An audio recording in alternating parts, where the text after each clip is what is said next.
पीले दांत वाली बहू। रंजना कभी ब्रश नहीं करती थी। उसे कितनी बार उसके माँ बाप ने डांटा, लेकिन उसका कोई असर उस पर होता ही नहीं था, जिस कारण से उसके दांत पीले पीले हो जाते हैं। शादी के बाद।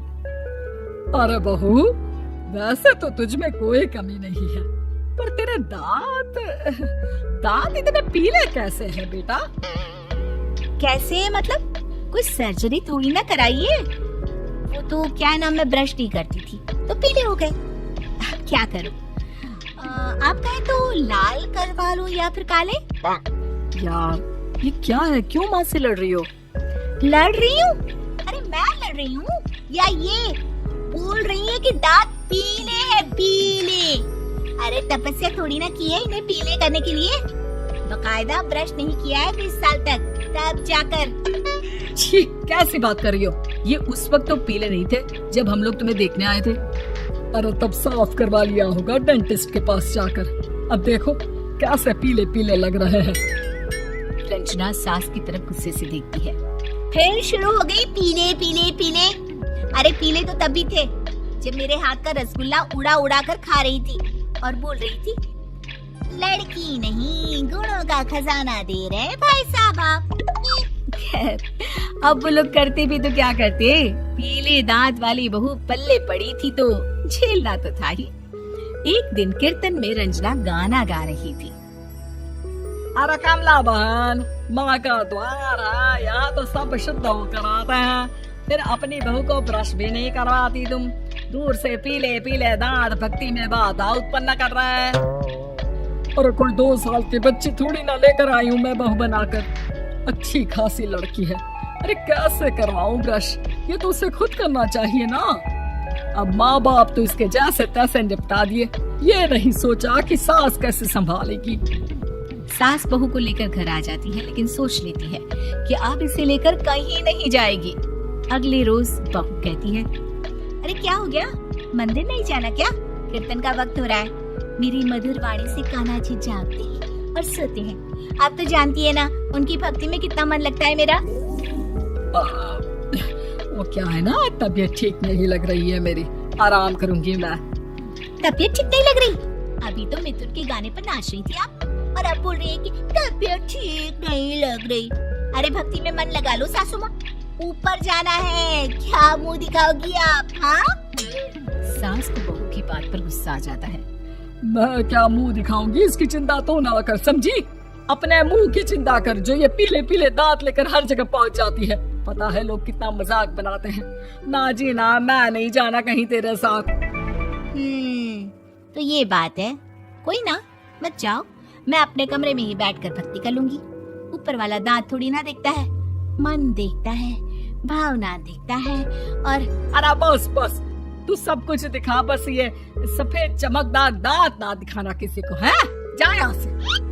बहू को सास की बात का कोई फर्क नहीं पड़ता, वो तो जैसी थी वैसी ही रह जाती है। सुबह नहाकर किचन में खाना बनाना, फिर खाना खाना, कीर्तन भजन करना और सो जाना। एक दिन, माँ जी मैं सहेली के घर जा रही हूँ, शाम को लेट आऊंगी। हाँ, तो जाना, मैंने कौन सा तेरी आरती करनी है घर पर बैठकर। रंजना सहेली के घर जाती है, जहाँ वो पार्टी में जाने की तैयारी कर रही होती है। अरे शिखा, कहाँ जाने की तैयारी कर रही है? मैं गलत वक्त पर आ गई क्या? अरे नहीं यार, उल्टा सही वक्त पर आई है। मैंने ये साड़ी और ज्वेलरी निकाली है यार, शाम को इनके ऑफिस की एक पार्टी में जाना है। बताना कैसा लग रहा है ये सब? नहीं यार, इस ड्रेस के साथ तो वो वाली ज्वेलरी अच्छी लगेगी। हाँ सही बोल रही है, मैंने ध्यान ही नहीं दिया। वैसे तो हमेशा से मस्त फैशन सेंस रखती है। तो बड़ा जाती होगी ना पति के साथ पार्टी में। रंजना कुछ नहीं बोलती, बस सोचती है कि यार काश ये बात सही हो जाती, पर मैं क्यों नहीं जाती पार्टी में? क्या इन लोगों की कोई पार्टी होती नहीं होगी?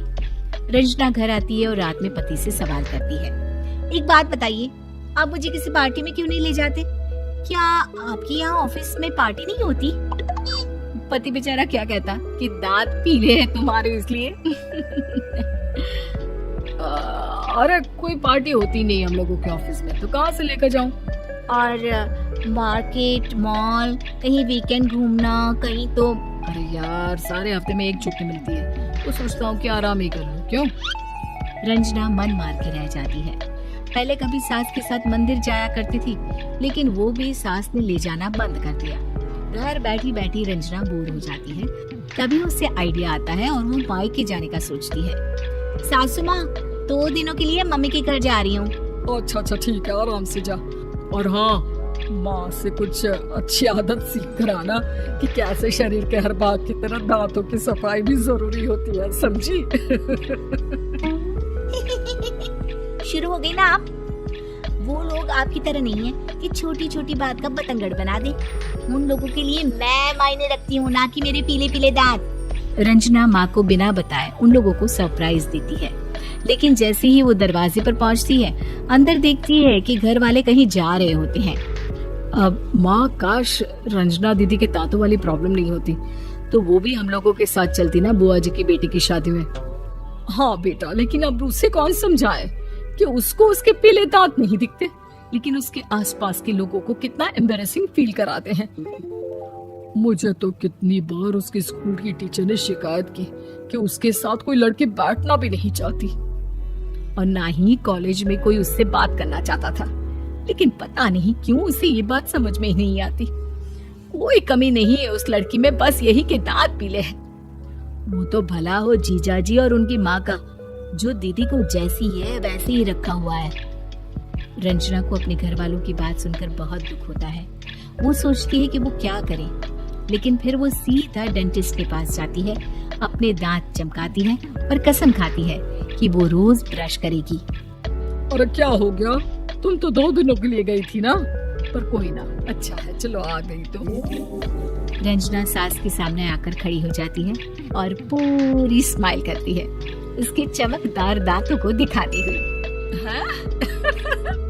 चले मंदिर। माँ, मुझे माफ कर दीजिए, मैंने आप लोगों को बहुत एम्बैरेसिंग फील करवाया। मैं आज से रोज ब्रश करूंगी।